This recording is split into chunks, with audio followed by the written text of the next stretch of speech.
ఓం నమో వెంకటేశాయ. భారతదేశాన్ని కుదిపివేస్తున్నటువంటి cockroach Janata party సిజేపీ kundali మొట్టమొదటిసారిగా నా వద్ద ఉంది. సో ఈ కుండలి దీని ద్వారా సిజేపీ పార్టీ యొక్క భవితవ్యం ఎలా ఉండబోతా ఉంది అనేటువంటి విషయాన్ని మనం తెలుసుకునే ప్రయత్నం చేద్దాం. సో సింహలగ్నంలో ఉండేటువంటి సిజేపీ పార్టీ యొక్క కుండలి రాహు మనకు లగ్న కుండలి ప్రకారం కనుక తీసుకున్నట్లయితే రాహు 7వ ఇంట్ల, శని 8వ ఇంట్ల, 9 కుజుడు, 10 రవి బుధ చంద్రుడు, 11 శుక్ర గురువులు. సో ఇక్కడ బుధాదిత్య యోగం కనిపిస్తూ ఉంది. రవి బుధుల కలయిక బుధాదిత్య యోగం కనిపిస్తూ ఉంది. అందుకనే విపరీతమైనటువంటి అటెన్షన్, విపరీతమైనటువంటి క్రేజు, విపరీతమైనటువంటి పబ్లిసిటీ వీరికి వచ్చింది, సిజేపీకి వచ్చింది. సో కాలసర్ప సహిత సంపూర్ణ కాలసర్ప సహిత రాజయోగంలో కనిపిస్తున్నటువంటి పార్టీ ఇది. సో 2026 అంటే ఈ సంవత్సరం అక్టోబర్ 31 వరకు దశాచిత్రం ప్రకారంగా వీళ్లకు విపరీతమైనటువంటి క్రేజ్ ఉండే అవకాశం ఉంది. సో తదుపరి మరి ఒక రకమైనటువంటి క్రేజ్ వీళ్లకు వచ్చేటువంటి అవకాశం కనిపిస్తూ ఉంది. ఒకవేళ రాశి చక్రాన్ని కనుక పరిశీలించినట్లయితే ముఖ్యంగా రాశి చక్రంలో 10వ ఇంట్లో రాహువు అనేటువంటిది చాలా విపరీత రాజయోగాన్ని సూచిస్తూ ఉన్నాడు.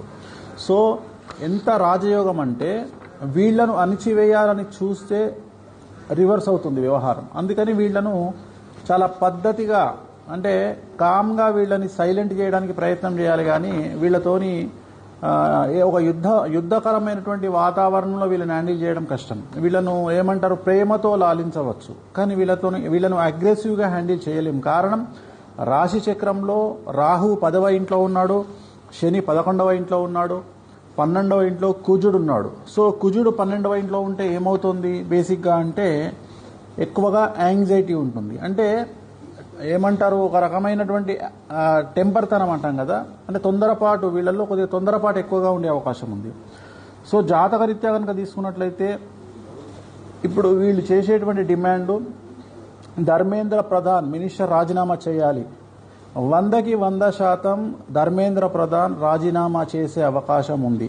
నేను ఈ వీడియో పెట్టే సమయానికి ఇంకా కన్ఫామ్ కాలేదు, కేంద్రం ఒప్పుకోలేదు. కానీ నేను చెప్తా ఉన్నా ధర్మేంద్ర ప్రధాన్ రాజీనామా చేసే అవకాశం 100కి 100% ఉంది. కాకపోతే అది ఈ విషయంలో చేస్తారా అంటే నీటు పేపర్ విషయంలో చేస్తారా లేకపోతే వేరే విషయంలో చేయిస్తారా నాకు తెలియదు. కానీ ధర్మేంద్ర ప్రధాన్ గారు ఖచ్చితంగా మినిస్టర్ రాజీనామా చేస్తారు. అలాగే సిజేపీ పార్టీకి సంబంధించిన ముఖ్యులు ఒక ముగ్గురు తర్వాత సమయంలో కాలంలో జైలుకు వెళ్లేటువంటి అవకాశాలు కనిపిస్తూ ఉన్నాయి.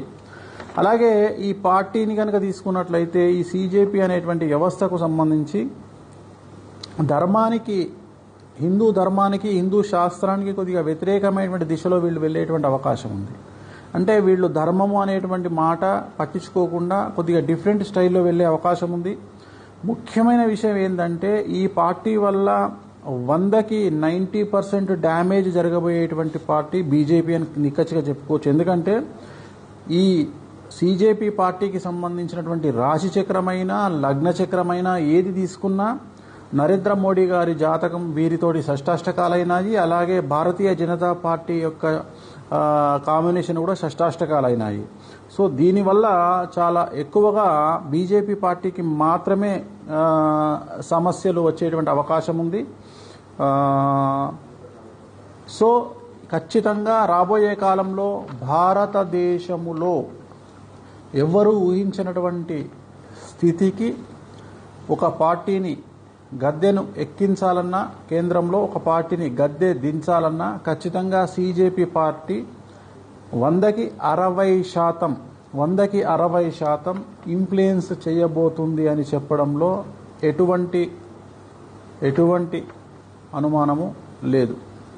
ఓం నమో వెంకటేశాయ.